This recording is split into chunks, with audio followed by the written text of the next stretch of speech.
Again, what's up, everybody? It's Shinobi Muhammad, also known as Brother Alonzo X, one of the brothers of the FOI, with my brother Winford X, another brother in the FOI. The whole show is, again, about introducing the FOI to the people, right? Getting people to have a clear understanding of what we go through, what we've gone through, and our path. And the number one focus is making sure you understand, hey, just because you got a suit and bow tie or we giving you the degrees and we doing all that, hey, at the end of the day, man, we just like you, right? We're still trying to fight through those hard times, and we deal with it every single day. Now, one of the subjects we wanted to deal with is about pain. That's what we want to kick everything off with, because pain tends to be a thing we express in different ways. When you see those brothers out there wild and you see messed up relationships, you see all these things, it's coming from somewhere, right? As men, you know, Yes, sir. we've been through things, right? You yourself, you eventually end up going into a street organization, whatever. Not that you didn't have a dad at the house or Right. anything like that, but you went into that street organization. I went into it. I didn't have a dad in the house. But we both seen things, we both experienced things that really impacted us, and they were painful. Right. Tell me a little bit about your pain. I'm gonna tell you about mine, and you can Yes, tell me sir. about yours, but this is man talk here. This is Right, man right, talk. right. Well, before I go into anything, I definitely want to open up in the name of Allah, the Beneficent, the Merciful. I bear witness that there is no God but Allah. Muhammad is his messenger and exalted Christ. And I further bear witness that the Honorable Minister Louis Farrakhan is the extension of the Son of Man. Now, when we talk about pain, that's something that all of us can deal with. That's something that we can all be familiarized with. All of us, no matter what you believe in or whatever, it's real. And me growing up, dealing with seeing my mom and my dad divorced at a very young age. Being 6 years old when my parents split up. That's very detrimental to a child, because we know the universal order is father, mother, and the children. But one thing that we always, we never really include is a lot of times we're not God conscious. Let's just be real with it. No, we're not. Let's just keep it real. We don't autopilot on Right, something else. right. And so, we just kind of wing it. Right. We kind of wing it, and we try to raise our children based on the reality that was given to them. Right. Right? Right. So, and that's something that I had to realize, man. And I didn't realize that until I had a child myself, to figure out the effect that I had on the shortcomings of what my child was going through. Right. And so I had to look at, okay, the things that I went through, and I had to look at my parents and say, well, they had parents too that probably didn't raise them and could have did more to develop them as human beings. It's a lot of pain in that. Right. It's a lot of pain in that comes with that, man. So it's like it's one generation going into the next generation, so it's an ongoing cycle. I remember the Honorable Minister Louis Farrakhan said this one time. He said, you have to be careful sitting yourself in a certain type of environment. He said, because what happens is, no matter what good is in you, that environment can trump the good that's in you, and it Right. produces heredity. Yeah. Right? And he said that environment can be so strong, no matter what you can be raised right, good principles, but that environment, the atmosphere of it being shaped in iniquity, being shaped in those things around that environment, is going to turn you into it. I saw brothers, man, they had a mama, they had a daddy, they had nice, from my perception, Right. they had a nice house. Right. Everything I thought that's what it was, right? Right, right. They out there banging with us. Right. Right? They came out one way, and then 6 months later, they a whole other monster. Right. So that's truth. The environment can dictate a lot. And then that environment, when you have a mixture of people who all are coming from these situations, now you get them into groups, or we want to call them gangs, or you want to call whatever. They tend to just bump heads with one another. They tend to just, it's a cesspool, Right. that they're dealing with. So for me, I had to watch, from a young age, my mother being, just straight beat down. Beat up from one relationship to the next, man. just beat down. You sitting in a dark room, you sitting there watching her being mentally terrorized and physically terrorized, and you don't know what to do. You don't understand it, but you don't know how that's causing an impression on you. Right. And then you still follow that track in those relationships that they're going through. So those relationships they're going through, you don't realize that those relationships were kind of dictating what your relationship is going to be like. I mean, you know, for the most part, right? You start looking at that and you're like, man, you know, not until I had my child, I wasn't responsible with my child at all, period. Right, right. I mean, I didn't really have anything to go off of, right? And that's a dangerous thing, but that's what we're dealing with when we're dealing with brothers like us who ended up going into street organizations and stuff like that because we're looking for something. You know, we go to those organizations because we're looking for something that we don't have, some type of belonging, and then that ends up producing a whole other issue. Well, I'm going to say this. I'm glad that you touched on that. I'm going to say this. My father raised me, right? The majority of young black men, it's the other way around. They be with their mothers and probably don't even know their dad, or their dad is in prison, you know, or their dad got killed or something like that. Well, for me, my dad raised me, but it always, you know, echoes back and circle back to the wisdom and the words of the Honorable Minister Louis Farrakhan about that environment. Because check this out. By my dad raising me, of course, I had sisters and I had siblings, brothers and sisters, but my older brother was not by my dad. Right. That was by my mom, her first child. And I have a sister that's 3 years older than me. We have the same mother and father. But when my dad and my mom divorced, I went with my father, and my sister went with my mother. Now, by my dad raising me, yes, he taught me yes, sir, no, sir, yes, ma'am, no, ma'am. He taught me good morals and good principles, how to respect self and respect others. But, you know, when he go to work, I'm at home by myself. It's time to play. It's time to research. It's time to go out. Now I have all this time on my hands. I'm curious now, you know. So we sitting in an environment, and my daddy tell me, hey, look, I don't want you going across the creek, because the apartments I stayed in, they had a creek that went through the apartments, that split the apartments. But like we call it the circle or the backside of the apartments. That's where all the dope was being sold. That's where all the prostituting and the pimping was going on. So my dad would tell me, hey, I don't want you going across the creek. But when you tell me that and really don't take me back there to show me, this is why I don't want you back there, but just saying, I'm not putting it on him. I'm curious now. Right now I'm saying, that's exactly what I'm doing. I'm about to go across the creek. Yep. Because I'm young, it's young children my age. They out there playing football, throw up tackle, playing basketball. So I see all these children outside that's my age. I'm a child myself. So naturally, I wanna go outside and play too. So if my dad telling me, hey, look, I don't want you doing this, I don't want you doing that. So my dad would try to, you know, shelter me as far as I had Nintendos, I had Sega Genesis, I had all of the games and all these types of things to keep me occupied, to keep me in the house. Right. So I wouldn't have to go out there. But all of that is good, but at the same time, now, once you get all these gadgets, you want somebody to play with. Now you want somebody to come in there and be able to have fun and play on the game with you. So my dad would tell me, hey, I don't want them in my house. I don't, you know, so I'm saying to myself, I'm a child. Who I'm going to play with? You know? And, you know, as I got older, man, you know, just your mind is a recorder. You know, you're recording the things that you're around. You know, so this became normal. The environment, I was normalized by seeing smokers and people on crack and dope fiends. We call them dope fiends. You know, it wasn't nothing to see somebody strung out on crack selling Pampers, selling meat from a food market. You know, it was that became normal to see needles on the ground and crack packs and all that. That became a part of every day. Every day.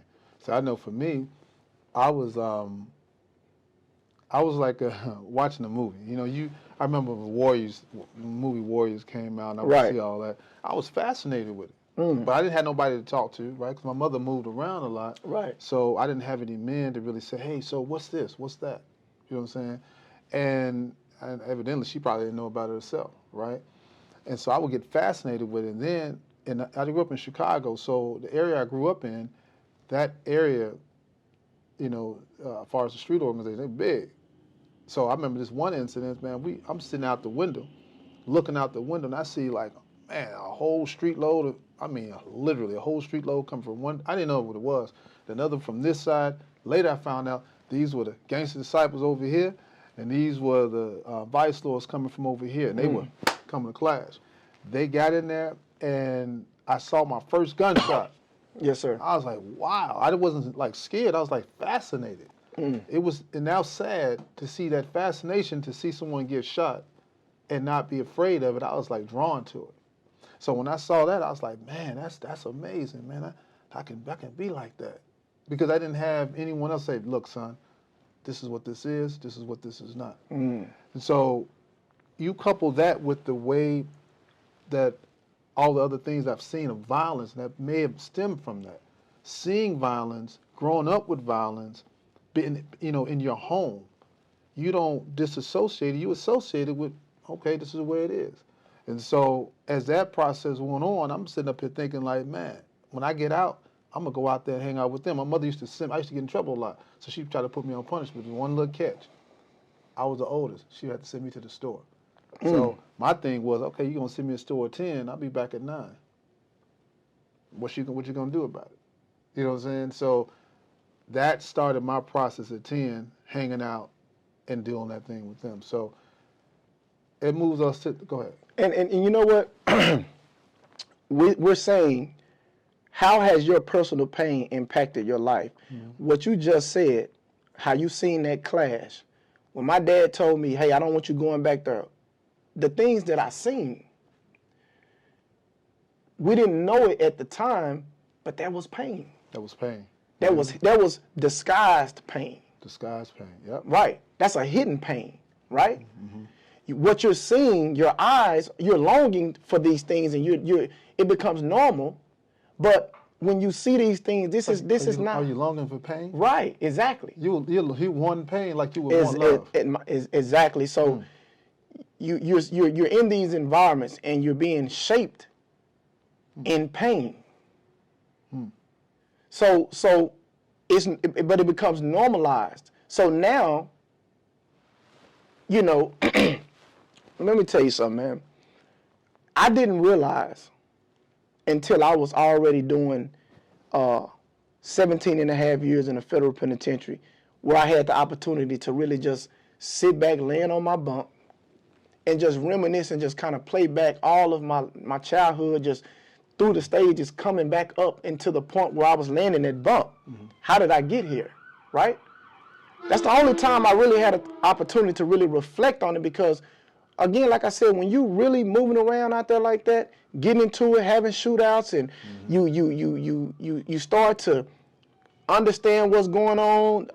This is a gang over here, and we don't mess with these guys over here, or stay away from these guys over there, and this type of stuff. When you start putting two and two together, it still doesn't recollect to you that, man, at one slip, you can lose your life. Yep. And you got homies that's around you, oh, so-and-so got killed last night. Damn, for real? And you hear it and you like, damn. But again, it becomes normal. Damn, man, that's crazy. But as long as it's not you, you keep rolling. Because I had one of my homies, man, we were going through this little conflict back and forth in the area and whatever. And we had mugs that were coming for people, right? Yeah. And they were sitting in the car, him and another person, they lit that car up. They slaughtered them in that car. But that didn't tell me, stop. That told me, go. It's like lifeless, man. That told me to go. As the next man. Matter of fact, I'm going to take it up another notch. You know what I'm saying? I got to the point where I was torturing mugs. I had a hot needle game. I would get mugs, and say, like, you don't want to listen? So we snatch a mug up, catch them up. They have my little game. I'll, hot the needles up, and I'd stick them in between their nails. I don't know where I got that from, but it was. My man started early. Yeah, I was doing that, and Right. It wasn't. I did it to prove a point to that individual whom I'm at war with, and I don't even know really why I'm at war with my brother. But I did that. Then I did more stuff. I figured out other stuff to do, and I was demented, right? But I'm still somebody's child. That's right. Right? I'm still someone who's lost. There's nobody reaching out to us. We're just thugs in the neighborhood, and nobody's reaching out to us and helping us. You got the churches, you got this, you got that. There's nobody helping us. So we have to still figure things out for ourselves. So I that's why you have to thank God for the journey, because me and you both have talked. Yes, sir. We're not we say we're not supposed to be here, but Allah knows where we're supposed to be. Right.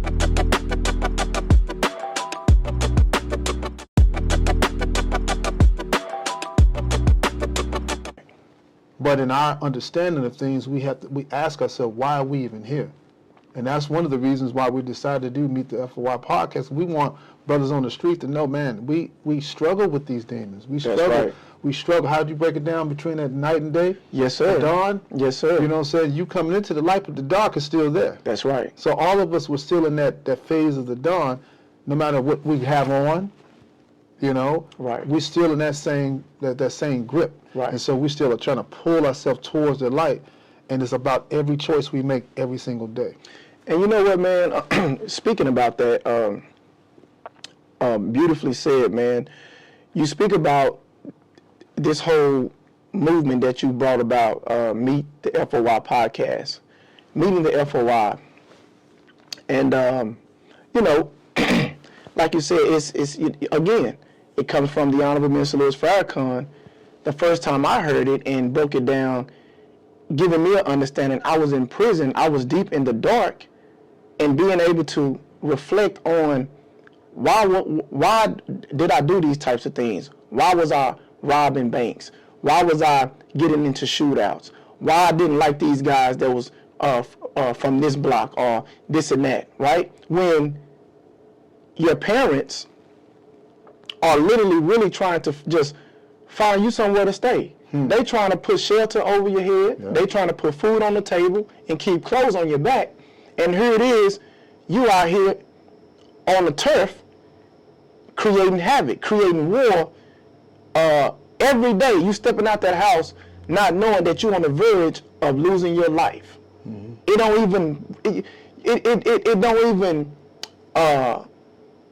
you're not even conscious of, man, I could lose my life, or we got into a shootout. You laugh about it. Man, this and that. You're looking for this girl. You're looking for the drugs. You're looking for that, and the whole time you're not conscious of a God in yourself. You're not even conscious of that, but God is conscious, and God is merciful. Even though you're moving wrong, there's a power that's protecting you that you don't even have no idea of. So we find ourselves here. Meet the FOI podcast. This is a mercy in itself, man. So we sometimes, see, just so you guys don't get confused, when you hear the word FOI, it's the fruit of Islam. That's right. It's the name given to the military trainer of the men who belong to Islam in North America. And that training is very specific to cultivate that good to cultivate the good, and to help us to work on that bad and push that out, while at the same time we're doing what we're doing right here. We're supposed to be doing the podcast. We're supposed to be in the streets with our people. We're supposed to be trying to lift another brother up, another sister up. That's our job, right? It's not, we don't get paid for that job. Right. You know what I'm saying? Nobody's walking around here. Farrakhan ain't saying, here's a check for you. No. It is something that we're supposed to do, because when we think about it as FOI, we like, look at what we did in the past. We owe this. It's like a debt we can never repay. If we really went down the list of things that we've done, it would be an unfortunate situation, right? But we owe this. So Meet the FOI is about you meeting and understanding the brothers that's in the nation. Why are they out there selling the final call? You got brothers right now, what's this, 20-something degrees weather? They out there selling the final call. Why? Yes, sir. They're not doing it because they're forced to. They're doing it because they have a reason, a passion to do that. We're doing this for a reason and passion. We both have our own struggles that we're going through, but outside of that personal struggle, we out here trying to do our thing with you. Now, we do have other brothers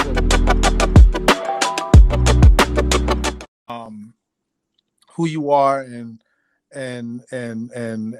what the history prior to dealing with the time and everything like that. And but more, just that transition from one thing from the streets and then being incarcerated. Just kind of give a little bit about that story. Start off, you know what I'm saying? My name is Daryl, you know, affectionately known as D. Born in Chicago, Cook County Hospital, raised in Houston, Texas, and also spent some time in Akron, Ohio. I mean, I think I was pretty much a normal, regular child, growing up. Uh, just wanted to learn, playing football, into sports, street football as I got older. And I think around 85, 86 is when I, started seeing individuals in my neighborhood. I was living on Sandpiper at the time, in Houston, Texas. And that is when the crack era hit. When the crack era hit in 85, around, 85, 86, that's when I started seeing the older guys get money. Uh, they started getting a lot of money. Certain things started happening. I started seeing people that were addicted to the crack cocaine act certain ways around the neighborhood while we were young kids just playing football in the apartments. Um,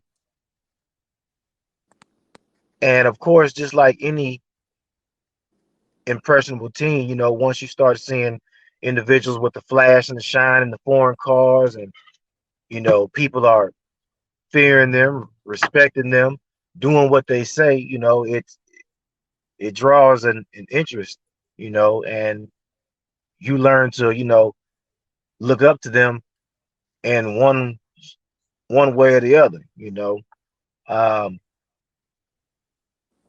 and as time went on, I still didn't jump off into, the drug game, because my mom was very uh she was on our ass. She wasn't letting us just, you know, do and be out there in the streets and everything like that. And I'm thankful for that, but as time went on, as I got older and older, the street life just had of a more pull on me, because I had friends that was, into the streets and things of that nature. So after a while, peer pressure got to me, man, because I was working a job, and you know, uh all my partners, they was hustling.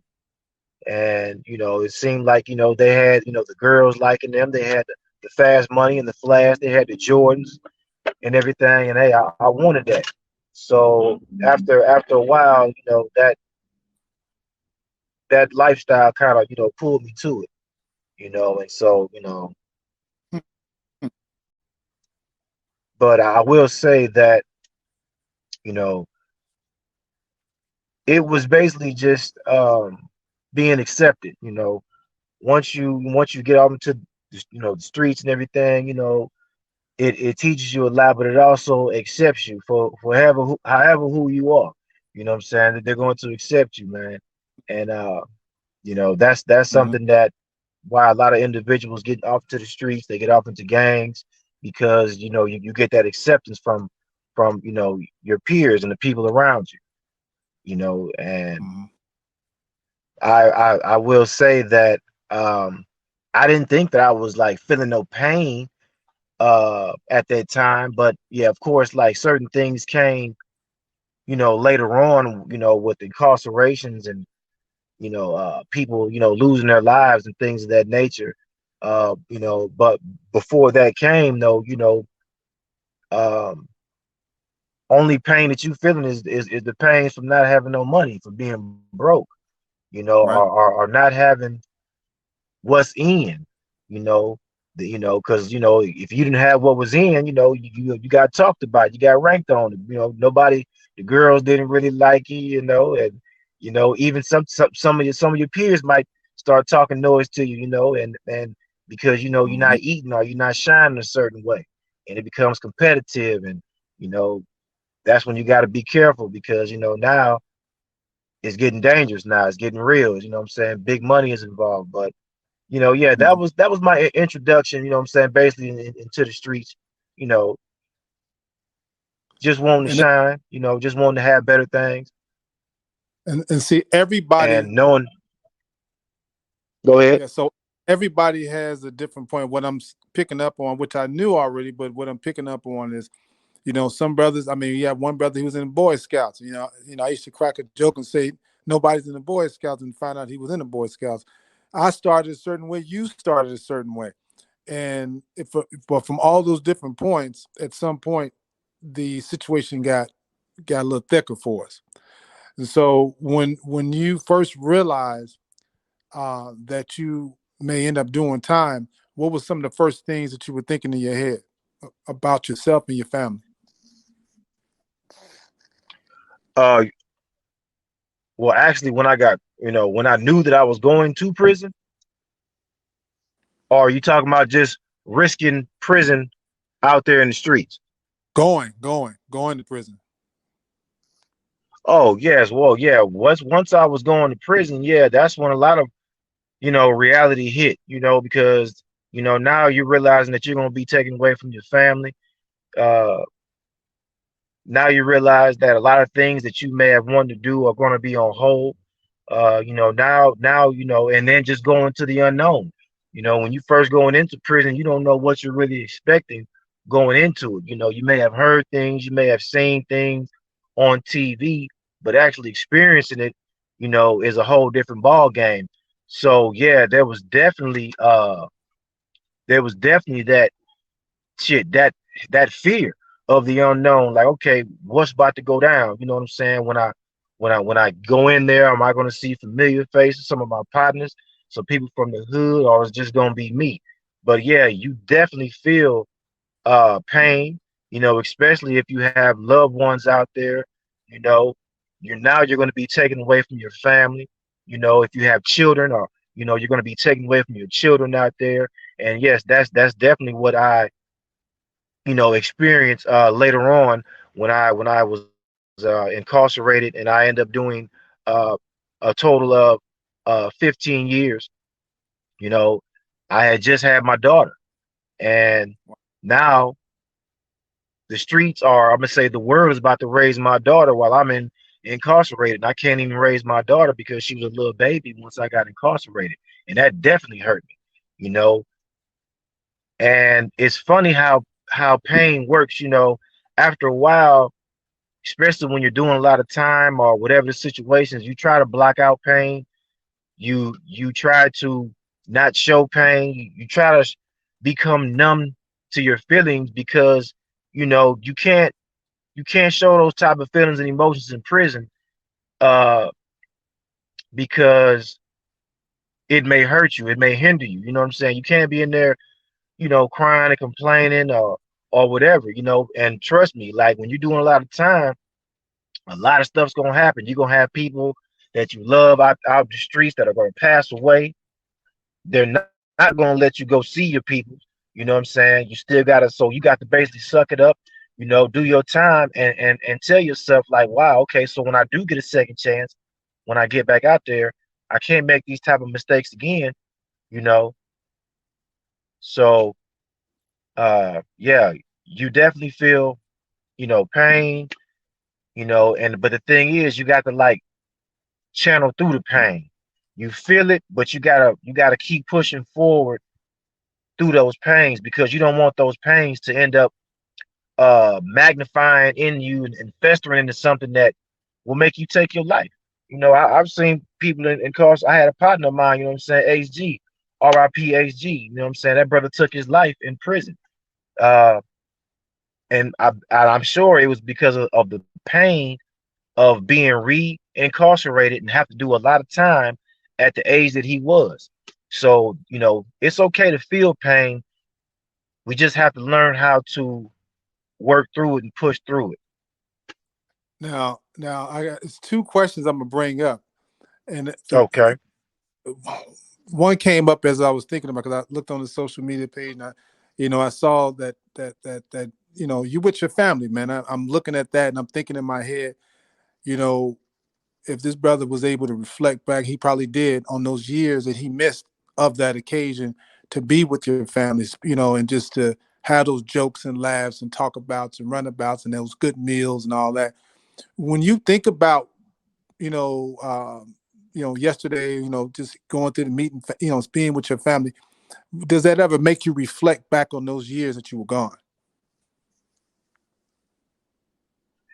Yeah, it definitely does because those years that you in prison and holidays come up, man. You got to celebrate it with you got to celebrate it with your folks and your guys that you are incarcerated with. You know what I'm saying? You got to celebrate the Christmases and the Thanksgivings and the birthdays.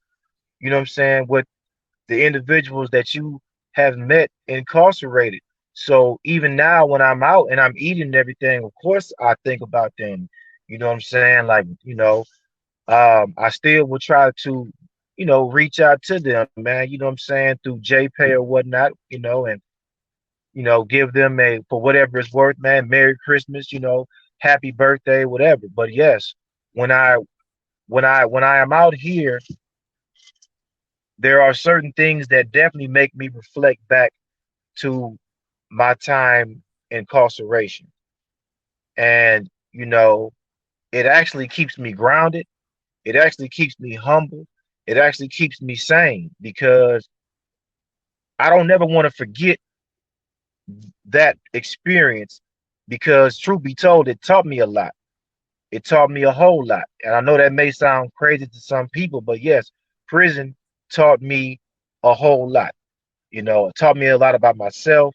It taught me about a lot about life, other people, and things of that nature. So, by doing 15 years, yes, there's going to be times, even that I'm in the free world, that I'm going to think about my time incarcerated and even the individuals that I met while I was locked up. Now, think about now going to that other question I was going to ask you first. The question was more or less, obviously, you saw this, the happens in life, the money being made, the glitz, the glamour, dealing with the, the whatever the risk that was going to be made at that time to make that money to be in that life. But that was cool. That was, that was making it right. But then when you get locked up, you ain't got none of that. So you basically having less than what you had when you were just working your job and just going through the days. How do you reflect back on the fact of just that? I mean, maybe it doesn't settle in until later when you're incarcerated, but how do you look back on that life where you had before you decided to get into the street life, before you decided to start making money, before you start doing all that? How do you compare those two worlds? Oh yes. Well, one thing for sure, when I'm was working, way less stressful. Um, Respected the money a whole lot more than the fast money. When you're making the fast money, you're gonna spend it fast. You're gonna blow it fast. Even though you taking a real big chance, you taking a penitentiary chance getting that money. It still seems like, for me, I'm gonna say, I was spending that money like like it was like I knew it was gonna come back to me again. As Hmm. far as when you are working, I respect that money more. You know, because you actually working hard for this money. You know what I mean? You actually, even though it's not it comes a little slow and it's not as much. You learn to respect it a lot more than what you do that fast money. You know, uh, and truth be told, man, there was a time when when I was working and I still had partners that was out there hustling. I was accumulating just the same as what they was accumulating. They was out there on the street still hustling. And it Hmm. made me think like, well, damn, okay, all right. So it was like there's nothing wrong with working a job, but this is what I realize now at the age that I am now. A job is a hustle. It is a hustle. It should be respected. I know there's a lot of these little rappers and these little street people out there. They want to try to make it seem like working a 9 to 5 is is not honorary, it's not respectful. That's a damn lie.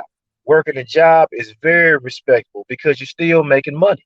As long as you making money and it's legal, that should be respected. So I just want to let anybody that's listening to this, know that there's nothing wrong working a job, man. And when you hear these rappers and these people talking about, I ain't about to do this for minimum wage and I ain't about to do that for minimum wage. But guess what? If you sell some drugs and if you get incarcerated, guess what? You're gonna be working in the kitchen or somewhere for little or nothing. And I've seen a lot of dudes, they was getting up faithfully to them prison jobs.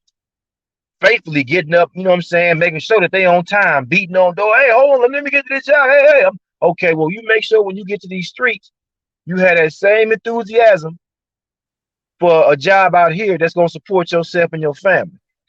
Real talk. So, yeah, I realized that hustling out there, I was just being, I felt like I was being a pawn used in the scheme of things, to poison and bring down my people. Mm-hmm. That's what I understand now. At the time, I was like, "Hey, man, somebody gonna sell it, and somebody got to make this money. I got a good product. I did all this rationalization in my mind to have me doing what I was doing, which I knew I wasn't supposed to be doing. I was not supposed to be poisoning my peoples like that, you know. But so me personally, I respect anybody that's working. I don't respect. I mean, I respect anybody's hustle, but I will say if you can do what you can do to get out of the streets and become legit, please do so. Legit is the way. All right. And so now as you move ahead, you're behind bars. Your time is somebody else's time, basically. At what point, because I know in that first year, 2 or 3, you don't normally kind of like settle down yet. I mean, you get acclimated, you getting, you're in super survival mode, and because you don't know where you're at, you don't know how you're dealing, you don't know who's who. At what point in those years did you begin to reacclimate, to switch gears in your mindset? Honestly, for me, bro, uh, it wasn't until I went to solitary confinement, supermax prison, and I think I was like 7 years into my bid. I was like halfway into it. My first couple years, man, I was just I wasn't taking time serious. I was just doing a lot of nonsense, man, going to the hole, you know, just stupid stuff. And when I went to the supermax, it was crazy because it was a what they classified as a gang fight, between two cities, which was Cleveland and Akron, Ohio. Um, I knew dudes on both sides from Akron and Cleveland, Ohio. So I came in there to try to intervene and have them get the one-on-one instead of all this big group fighting and everything, because I knew that they was gonna be riding everybody out. If we got caught for this group fight, because that's what they was doing. And I came in there to try to be a voice of reason, and the individuals wasn't hearing that. Excuse me. So it got to popping off and everything, man. I didn't hit nobody, didn't nobody hit me, and it was like about eight or nine individuals who end up, that was in the whole thing. And about 9 individuals got rolled out to other prisons. So, and I was one of them. So when they rolled me out to OSP, well, first they sent me to Lucasville. They sent me to Lucasville, and Lucasville, if you do your history about Lucasville is horrible. It's very racist, it has a history. As a matter of fact, they had the Lucasville riots, I do believe, in the 70s there. You can look that up. But Lucasville just has a reputation still to this day as being very racist, just very, very old school bars, just horrible conditions. So a caseworker came through and was like, "Hey, who wants to go to OSP?" I was like, "Yes, me. Let me go inside there. Let me go and get up out of here and go to OSP." So I went to OSP, man. OSP was like I said, it was Supermax as well too. Inside of a inside of a cell, 23 hours a day. Come out for 1 hour, go to rec, use the phone, shower, come back in. That that place right there. But I will say they had one of the best libraries out of any prison that I have been to. And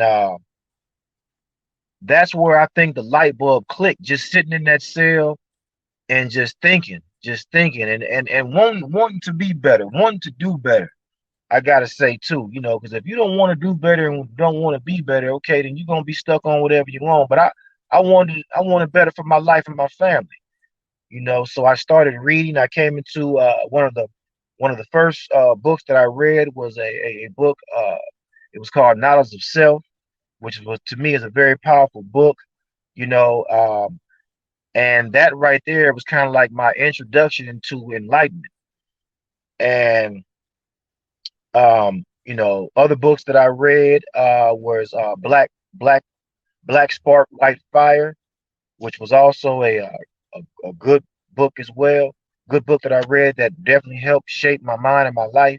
And I would say in Supermax is where the light bulb clicked, man. Where I just said, you know what, I want better for my life, man. Because I was seeing guys who left and came right back, left, came right back, left, came right back. And I'm like, you know what? I don't want to be one of these guys, man. I can't be one of these guys. I don't care, if it's not a life or death situation, man, my family is not you know, in danger, man, I'm not trying to come back to prison, man. Period, point blank.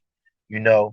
Um, so yes, when I was in Supermax, uh, 7 years into my bid, the light bulb clicked because I'm like, if I'm in prison and I'm still cutting up, getting involved into these situations where I'm going to the hole, you know, and things of that nature, how am I going to act once I get to the street? Like that's how I actually used to look at it. I looked at my cell was like my house. When I leave my cell, when I go into the block, that's the streets. So when I go out into the streets, when I go out into the block, how am I conducting myself? I want to conduct myself, with polish to make sure I'm on top of things so I can go right back to my cell at the end of the day until it's time for me to leave here. To me, going to the hole and everything, that's just like you going to jail and you out here in the world. You know what I'm saying? That's how I had wrapped my mind around the whole situation. So yeah, doing when I was in that Supermax and OSP, that's when the light bulb clicked and I was like, I gotta make a change. Gotta make a change. So, brother, you had a how old was your child when you? So, okay, since you got to do the hearing and listening far away, I'm gonna ask the whole question. So, you had a child when you went in. 7 years passed, missed a lot of years, a lot of good years. Um, how did that, impact you? Not being around your child, and then once you got out, how was that? That experience when you were able to see your child now, probably look much older. How was that experience for you? It was very difficult because I wanted to be in my child's life. So being in prison, I don't really have influence. I can't really guide her. I can't really love her. I can't really protect her. That was killing me right there. Not knowing who she's around, who is influencing her this way or that way, you know, so that it hurted me that I couldn't be in her life, even though that my mom brought her on visitations. Uh, I did my best to keep in contact with her through letters, through pictures and things of that nature, but it still is not enough. So it definitely hurted me that I couldn't be in my child's life the way that I know I need to be in her life because I brought her to this world. And, you know, my child, told me she was angry at me one time. She told me she was angry at me for, leaving her, for putting her in that position where she's out without her father. And I couldn't do nothing but, apologize to her and, tell her, I made a mistake, and I hope that you can forgive me. And if I get a chance and I get my freedom, I'm going to stay free and I'm going to be in your life. And even since I've been out, it's been difficult because when I got out, she was, 17 years old, and she feels like, hey, I've been kind of doing certain things on my own, for this long, so you really can't tell me too much, you know what I'm saying? But you know, our relationship though has gotten a little bit better. I will say it wasn't easy once I first got out, because she was at those teenage years when she feels like she knows everything and can't nobody tell her anything. But I am thankful and blessed because she stays on honor roll. She's always, making the papers and in her city. You know, so I'm definitely proud of her. I'm definitely thankful that you know she didn't go the wrong way. She may have made certain mistakes, but she hasn't made any detrimental mistakes or any mistakes that can hurt her future. But the process was definitely difficult, man. Even getting out, uh, you know, it's a challenge because all she wants, she's it's like if I'm not giving her no money, it's like she don't want to talk to me hardly anything. So I had to tell her about that. Like, we got to keep saying, I'm just not here to give you money when you need it. I'm here to talk to you, to find out what your problems is, just to learn you and who you are. And so that's the challenge that I'm facing right now, just trying to learn her a little bit more, make her feel more comfortable with me so she can, express certain things to me and communicate with me clearly. But it definitely hurts when you leave your child out here in this world and you want to be in their life. It definitely hurts. We were talking about how I found you when we were on social media, and the question that was brought up, you know, can a Muslim be, or can someone who's affiliated with a street organization be also a Muslim? And that was just a common question. That was just a basic question, just trying to get some understanding. How did you come about with that question in your head? Oh, yes. I came about that question because I'm a brother of the struggle. And while I was incarcerated, there was a lot of guys that were, brother of the struggle, that they wanted to become Muslim. They wanted to, further their spirituality.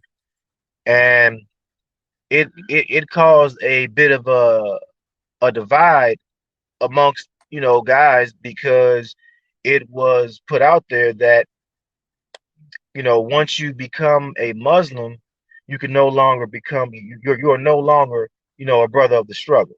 Um, of course, you had people that was like, that's nonsense. You can be a Muslim and still be a brother. Like, go back and I guess do your research, do your history. Uh, what I personally saw was that um, there were occasions that the Muslims moved like an organization. They fought. They had group fights. You know what I'm saying, and things of that nature. Which I'm not saying nothing is wrong with that. Uh, my concern was, and this is what I would bring up, is that okay, let's say if you do become a Muslim, and let's say that one of our guys gets into it with a Muslim. Okay, how is that going to be rectified? Like, how are you going to draw the line on what side you're going to be on? You know, um, so that is why I would always say I do believe that an individual should study whatever he wants to study. You can study Islam, you can study 5% Nation, God Body. You can study Jehovah's Witness. You can study any religious belief that you want. I do feel that once you have decided to become wholeheartedly a Christian, Muslim, that is where you need to be, because you can't be on both sides of the fence, because there's going to be a situation that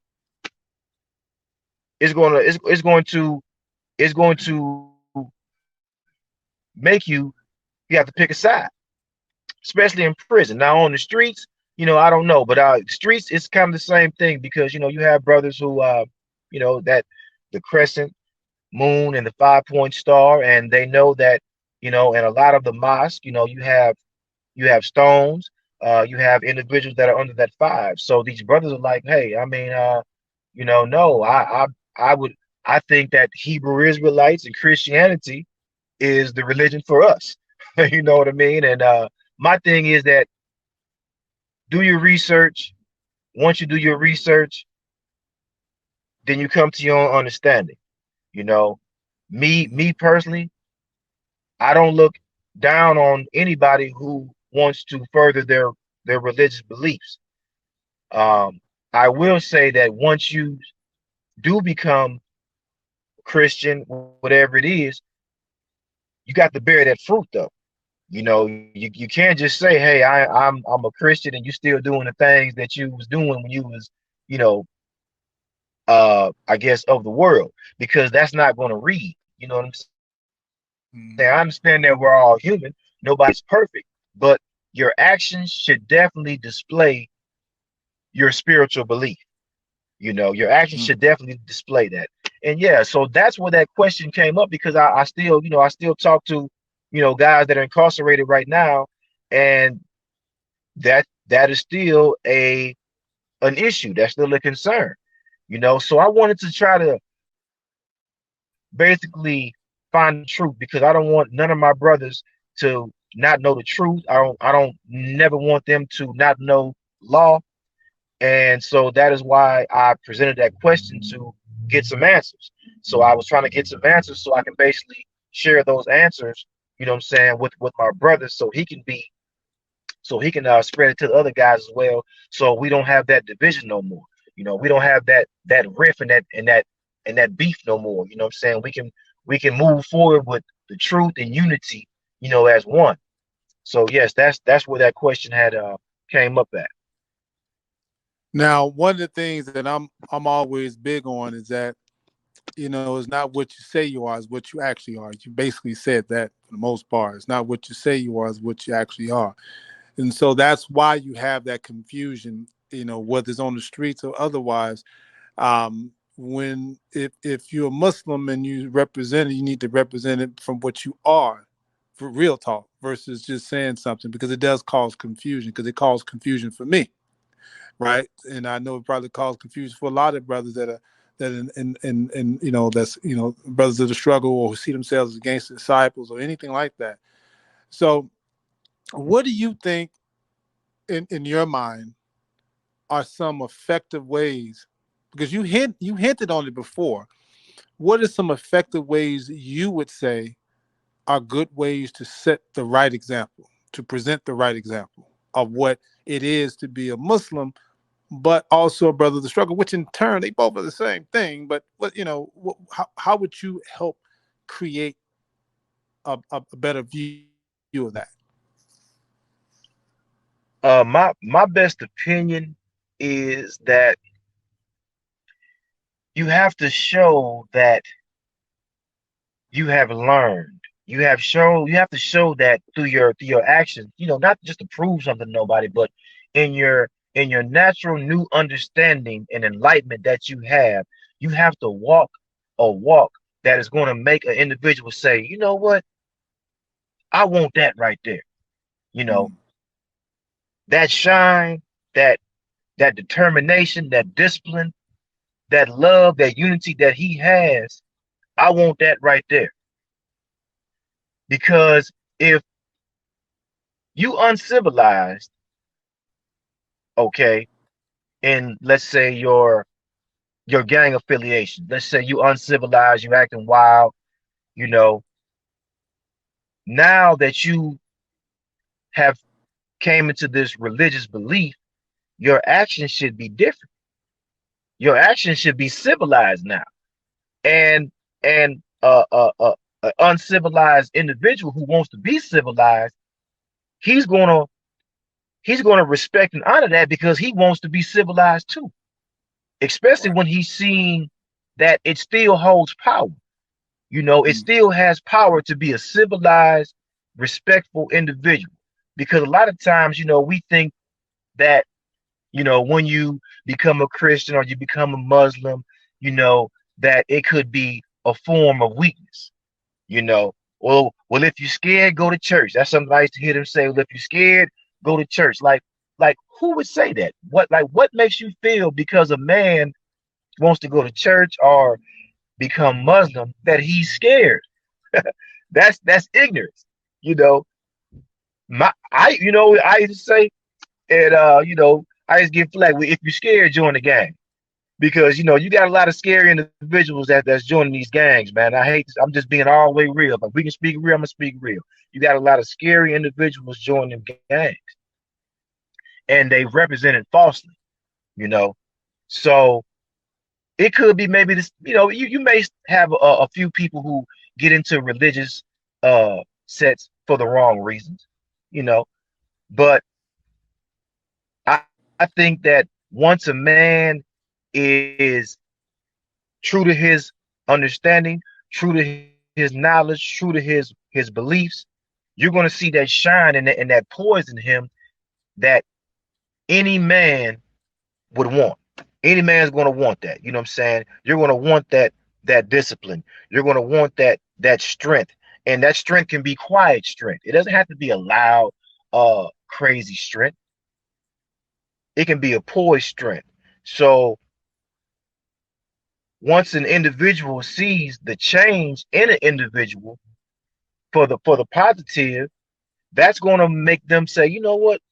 Okay, if D used to be all wild and everything, but now I see that, since he has became a Muslim, he's moving righteously, he's speaking righteously, you know, he's conducting himself in a light that's positive.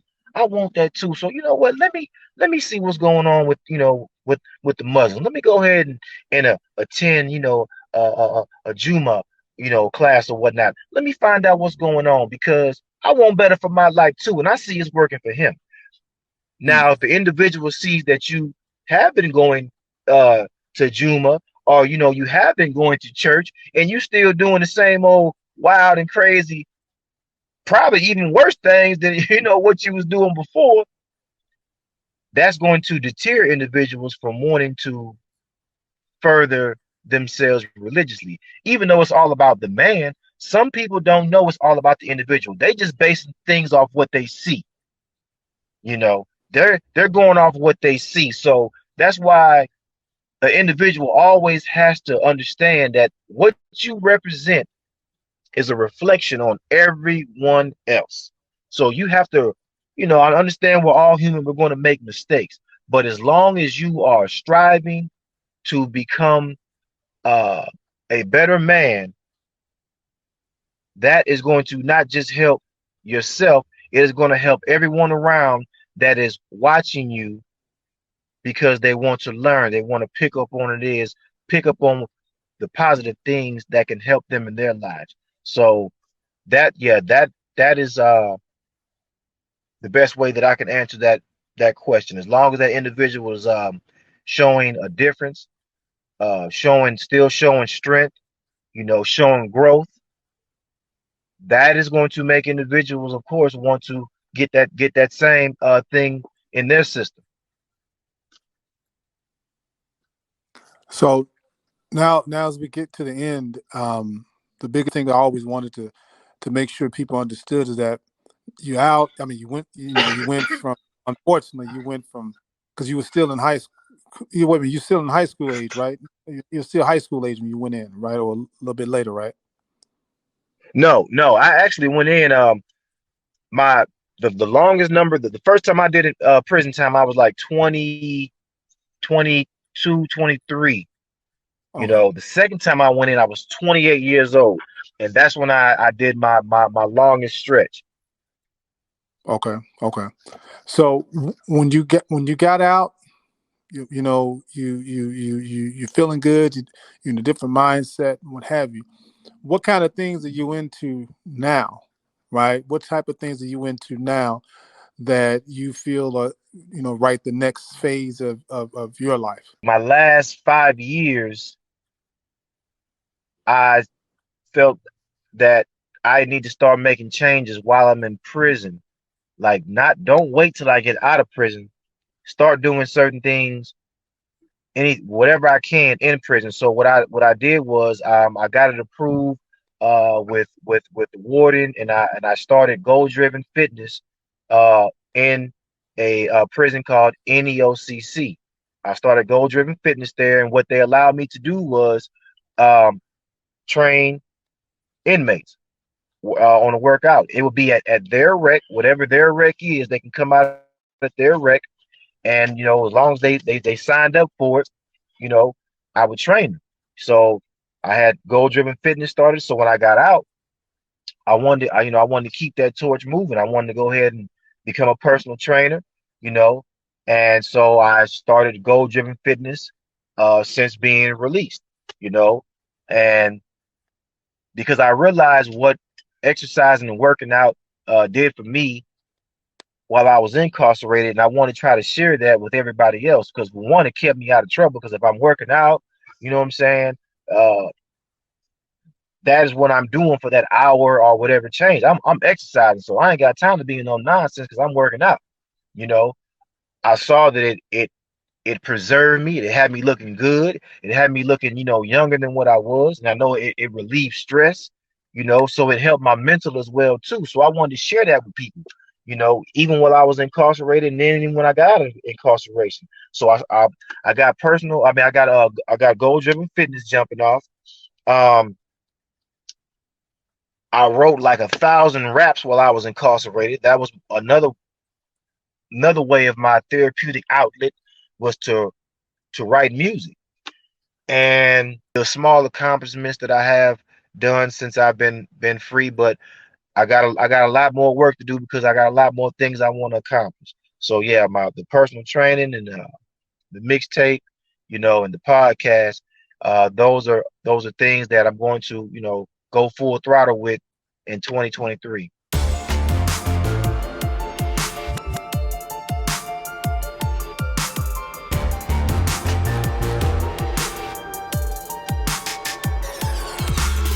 All right, people, we back.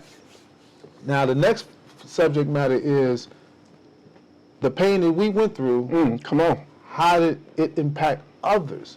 Yes, sir. Whether it be personal, like relationships, business, just every day. How do you think the pain that impacted you, Yeah. how did that turn around and impact others in your relationships, your family life, or just every day? Yeah. Dealing with my pain and how it impacted others.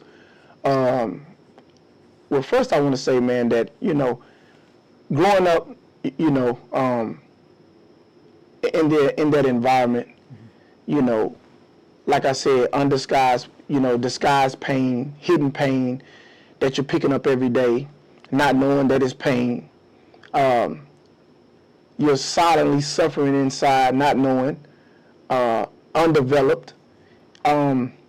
You start we take on having children.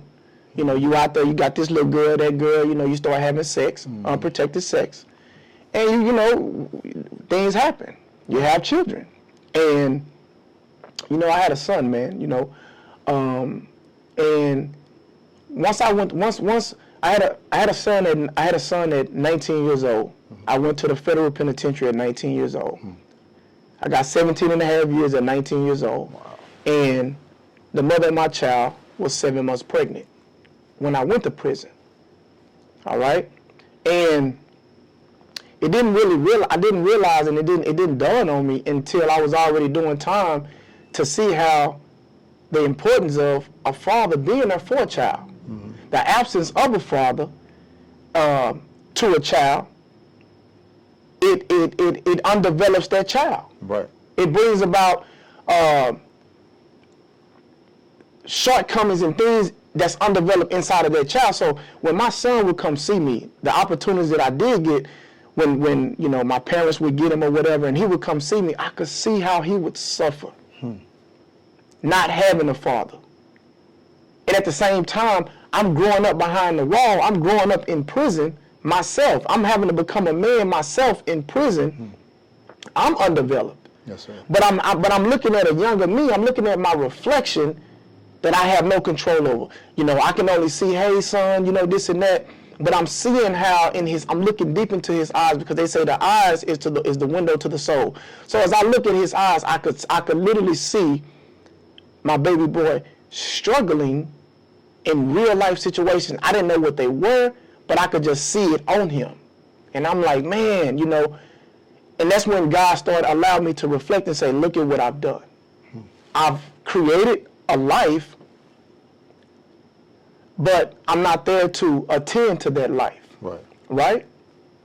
And so, man, you know, that's the first people that's impacted. If you have children, that's the first people that's impacted more than anything. Or your mother and your father. Because when you do something and you find yourself in a situation that you can't get out of, I don't care how bad you've been, that hurts your parents. That hurts them. Because they still see you as their child. Right? So mother hurt, father hurt. But when you have a responsibility now, that child that didn't even ask to come into the world, you're not even there to even assist that child. Man, that was a hell of a blow, man. That pain right there, man, in me impacted my son. And when I seen that, I knew, being affiliated with a blood gang, I knew I gotta change. For me, brother, it was, you know, it's good that we decided to come together and do the show, because it's not the exact same story, right, but it's rooted in the same problem. Right. With me, I joined the nation about 18 going on 19. I joined the nation there. Once I got into the nation, you know, I was still, you know, 1 foot in, 1 foot out. Right. You know, it happened, right? I got with a sister. And it was sex driven. I mean, that's all. You know, that's all I understood a relationship to be meant. You like her, you see her, you do what you do. Right. Rob, she got pregnant. She was still living at home with her parents. I didn't have a true gauge on, oh no, before you do anything like that, you get a place. You really focus on, you know, building a household, because you didn't have it. That was the furthest thing from my mind. My other head was thinking. That's right. Right? And so then I get with her. She gets pregnant, and she don't know how to, even though she had a mom and dad in the house, she is not gauging her actions either off of the structure and the foundation of what it is to have a real relationship. Right. Because otherwise it would have been a pushback. Right. There was no pushback. Right. And so then our child comes in, and only thing I think of is possession and what she's doing. Meaning that she's you know, engaging with another person. I'm like, I'm getting upset. So the thing I'm thinking about is street coming back in. Now keep in mind, I'm in the nation now. Right? I'm in the nation now, right? 1 foot in, 1 foot out. So I'm thinking like, man, I had my cousin go turn out the lights on the block, you know, and I went over there and I was like, you know what I'm saying? You know, I'm gonna talk to him, and I want my son. I snatched my son up from over there. I still wanted to talk to him, but he wouldn't come out. So I'm like, you know, I didn't go with nobody. When my cousins turned the light, I went by myself like I used to do, right? I went in, you know, took him. I got him over to my aunt's house because I didn't have nowhere to live. I'm living with my aunt. As a matter of fact, she wasn't even my blood aunt. She was someone that my mother ended up meeting and knowing, and because she had kids, I basically kind of grew up with them, you know, whatever. I took them over, and my aunt sat me down, play aunt sat me down. She always brought that real truth to it, right? She said, look, man, you know, what you gonna do? I'm like, man, my child, but what you gonna do? Now, all this time, nobody in the nation knew, none of that. Right. And I never took my situation to anybody in the mosque or anything like that. She said, you're going to have to take that child back because you have nothing. What you going to do with him? So I listened to that wisdom. I took the child back, took my son back. But in that taking them back, because I really had no real sense of connection with being a father, I didn't have a heart to be a father. I had a heart to have possession, but not a father. Those were two different things. Big difference. And so my son grew up really not with me, right? And by Allah's grace, you know, he blossomed into a strong young man. He has a child now and everything. But the reality of it is, my pain and the way I grew up and the way I was processing things, the way I cut things out emotionally, made me ineffective to be a true father to him. So he had to pay the burden.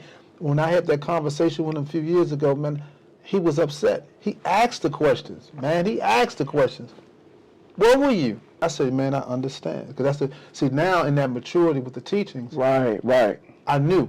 Let me humble myself and let me understand what Allah is saying to him. Right. Where was I? So when we had our doubt, then he, and over that grace of time, he started to understand. He said, I see you're trying.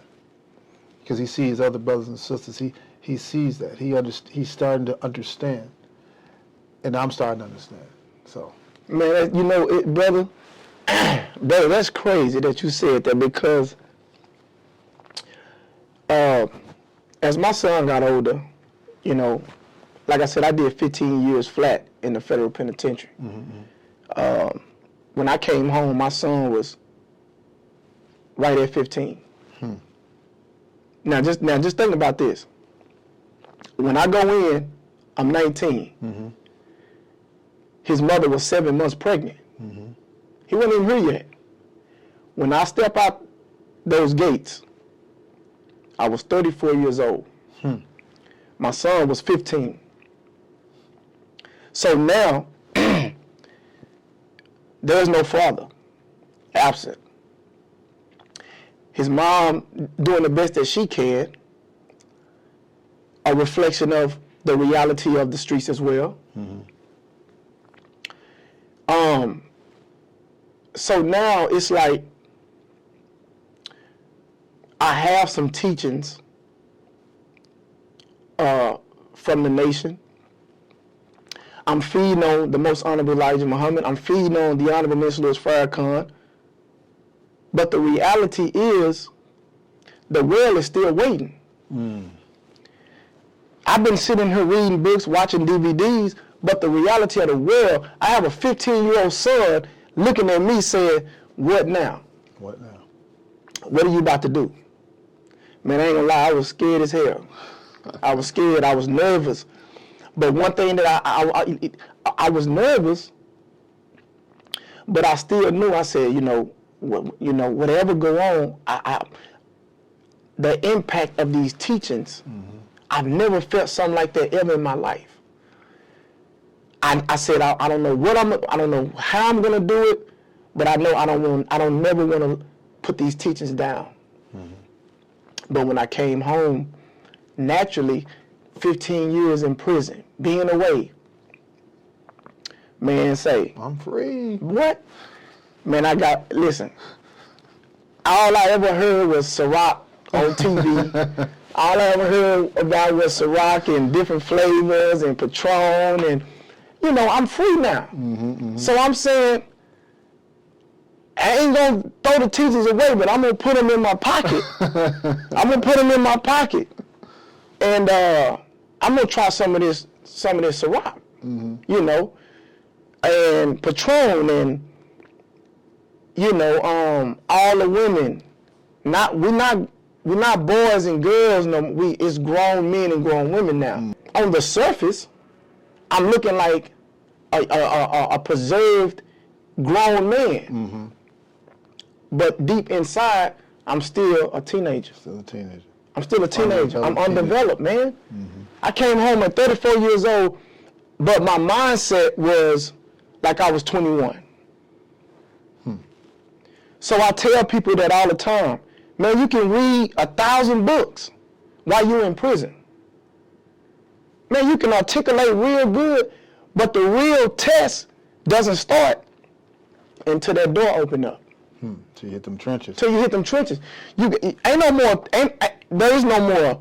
Because see, in prison, you get 3 meals a day. Mm-hmm. You have a building that you can stay in. They give you a bed, all that. Mm-hmm. When you touch that door, you got to find all that on your own. Mm-hmm. It's time now. You got to start figuring all this out on your own.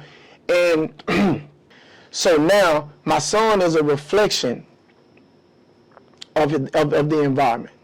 He's a reflection of that, man. And I never showed my son, Brother Shinobi, I never showed him a street side of me. I never wanted him to see that because I was trying to avoid that. Now, like we discussed, he right. knew that part. Right. He wanted to be in that. Right, because he was hearing this and he was hearing that, right? And so he would ask me, Dad, what you gonna do now? Now that you home, so-and-so and them doing this, they got that money and woo-woo-woo, and now my daddy home. Man, that's pressure. You have a child that you ain't really, you don't really know too much about. They looking up to you, but you undeveloped still too. Right. But they looking at you their whole world. Man, my daddy home, broadcasting to everybody. Oh, my dad. Man, that's pressure. It's a lot of pressure with that. Yeah. It's a lot of pressure with that. You know what I'm saying? And so there's undeveloped things in myself, so I'm still having to deal with that pain. I'm still having to deal with, and I'm nervous, because I didn't come straight home and get to the teaching. I've been locked away 15 years. So yes, naturally I came and I was attracted to certain women, and I started drinking, and I really wasn't smoking because I was still in the halfway house, and they was test. Yeah, they were doing the urine test and stuff like that. So I was sharp enough to know, okay, let's not go, we in this halfway house, don't be smoking, man. Mm-hmm. You know what I'm saying? So if you can't smoke, we're gonna choose the lesser. We're gonna drink. We're gonna get us some drink. We're gonna find some women that we're gonna deal with. And I went through that phase. But even though it was pleasure at that temporary time, I didn't know I was accumulating pain more. I was accumulating more like pain. Compounded interest and people. Man, compound interest. That's right. I was accumulating more pain through pleasure because I was undeveloped. I didn't know how to deal with a relationship with a woman. Mm-hmm. And it goes all the way back to my childhood. When my dad and my mother divorced, I wasn't around my mother as much. So I didn't know how to look at a woman and get the qualities of a woman, knowing how to respect that woman. I really didn't have that. You see? That's what happens with our mothers. Right. I really didn't have that. Our mothers are more, they're in survival mode. You think of a woman who has her children, she's in survival mode. She's not in cultivation mode. She's not in true nurturing mode. She's in protection mode. So everything she's been doing is, I don't want my baby to do this, I don't want this to happen here, but also I got to take care of this, I got to take care of that, and not having a man that's also there who's in that same mode, understanding what her value is, and he understanding his value and what he's supposed to bring in that environment. He's just a man that's with a rule. He just got a law. Man, this is what you gonna do, what you not gonna do, but not explaining why. Not cultivating me around that why, or she not being able to cultivate you around that why. So we go out and we do what? We got a big question mark on both ends. So we just gonna make it up as we go. Right. And so that, I think that goes into a circle of, as adult men, what do we do then with that? So now we have the teachers in the nation. We see the thing is, people have to understand is that in the nation, or any situation where you come in knowledge, it's what you accept. It's not what you profess out your mouth. Minister had many lectures on that. That's right. It's not what you're saying out your mouth. It's not how many quotes you can give. That's heavy. How many good words you can say, man. Right. It's what you accept. What you accept is what actually shows. Right. And that's when it comes down to, once you realize that part of life, that's the real deal. And now kind of hone in on is, how do you deal with or manage the pain in your life? So that's a different story. What has me still here, being able to be across from you and be a co-host with this Meet the FOI podcast, is because the main ingredient is the life-giving teachings of the most honorable Elijah Muhammad, guided and taught by the Honorable Minister Louis Farrakhan. Missing ingredient. Man, and this is why I say that, because self-improvement, accountability, having having a knowledge of those things, being able to see an example of someone. Speaking of the Honorable Minister Louis Farrakhan, to be able to see a man, because when we look at our life and we see a lot of things, naturally we think that, I'm not going to say naturally, but the way that we've been shaped, we look at ourselves and we devalue ourselves. You know, man, we've done some crazy stuff, man. So, you know, we be hard on ourselves. The black man and woman, we are hard on ourselves because of the reality of what we've been through. It's so well. We was talking about it earlier when we first kicked the podcast off. This episode off. We're talking about the breaking of the dawn. We're talking about darkness mixed with light. So, yes, you're able to feed on a light, but just think about it. In our DNA, it's memory in the DNA. It's memory in the bloodstream. So, if it's memory in the bloodstream, and you coming from generation after generation after generation of self-hatred and self-destruction, you're the first person to start feeding on some type of light. That darkness is still in you. Big time. So yes, you have on a bow tie. Yes, you have on a suit. But even in that, that's why the minister said, "Take, you want to do right, you want to clean up." He said, "Untie that nigga from around your neck." Bam. Bam. So it's a process that has to take place, man, because right now we're talking about how do I deal or manage the pain in my life. It's still certain things that I don't manage correctly. Right. I don't manage well, and I see how I may hurt someone else because of what I'm still trying to come out of. But the great thing about it, see, I can raise my hand, and I'm not embarrassed to say that, but the great thing about it is not giving up. Not giving up. Understanding that what we have, the ingredients that we have to feed on, see, we have someone in front of us. See, that's one thing I love, and that's one thing that draws me to the teachings of the Nation of Islam, the Honorable Minister Louis Farrakhan, is because things that he did wrong. Right. Yep. He talked about how one time he slapped his wife. He talked about how him having to be in the back alley and picking through the trash, man, to find food, man, for his family. Every one of us, God has made him an example. So that means that I don't care what you know up here, you're going to have to face these forces. That's the father right there. You know what I'm saying? He's going through everything, so we can pick out something in his life and say, okay, this is where I'm at right now. This is where I'm at. That's how you handle it. This is how you handle it.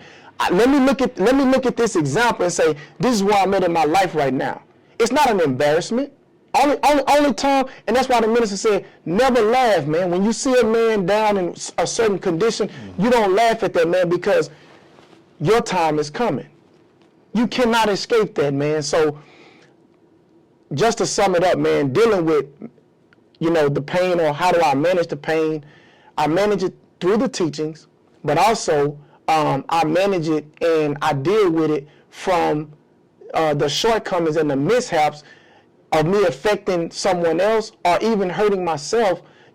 As long as I'm breathing, I have action to be able to recognize how I'm managing the pain, and the best way that I can continue to do it is through the teachings. For me, it's constantly understanding, going back to the thing of why am I still here? No matter what I'm dealing with another person, why am I still here? How do I treat, when I deal with people in business and whatever, I try to be fair with them, because I God blessed me to be in this situation to do something that I didn't even know I had a talent to do. And then on top of that, to be living, man. I mean, it's like, I'm not perfect, but that's not an excuse. That's just a realization. That's I'm right. not perfect It's not at an this excuse. point. That's right. But it's a path I can be on, and I have to keep working at it. And so when I'm dealing with people, You know, I can be shrewd sometimes. I can be heartless sometimes with people, and I have to check that. You know, I can be empathetic, then I could be, I don't care. And I have to check that. I have to, you know, sometimes in my heart, you know, I'm thinking like, you know, even in the nation, and I'm sitting back, man, look at these brothers selling drugs, look at that, and I'm getting angry. I'm like, man, we should just start going out here and just start slaying them, right? And I think about the minister, like, man, he been doing this all this time, but he's still building and raising people up, but he's not out there slaying people. He's mentally slaying that's in that head, but he's not telling the FOI to go out there and stomp down and beat down and do all this. So if he can do that, I got to get myself in check. Right. And so I use the minister, Yes, I sir. use, you know, other brothers. I talk to other brothers. That's why the FOI is good too, because you have older brothers in there, sometimes that you can talk to, and you have to hear their stories, hear their pain, hear their situation or whatever. You have to sit out and look and study people, you know, in their situations. You know, you listen, you try to pull some of that pain in to understand it and process and see where it's coming from, and then you reassess yourself. And you just got to get that whisper out of your head about what you can't do, why you can't do, you know, and all that negativity. That's a good one too.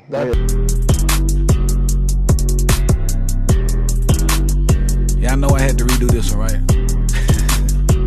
Yeah, see, I've been down in the deep, struggling and praying for weeks. Something ain't right with my soul if I can't hear when he speak. Spiritually battling the beast, trying to take over my peace. I started fasting and reaching places I couldn't even see, and now I'm covered in power. Watch it take over my lungs, speaking life in the dreams that people told me were done. I get a good revelation when I go speak to his son. His name is Jesus, the reason why every battle was won. I remember sitting in my room, clutching one hand on the Glock, feeling like I'm so protected, but barely trusting in God, cause fear was sitting in my body, but never knew this before. Crazy new spiritual encounter where he show up at the door, and that's what I know about rolling down in the deep. When your brain goes numb, you can call that mental freeze. When these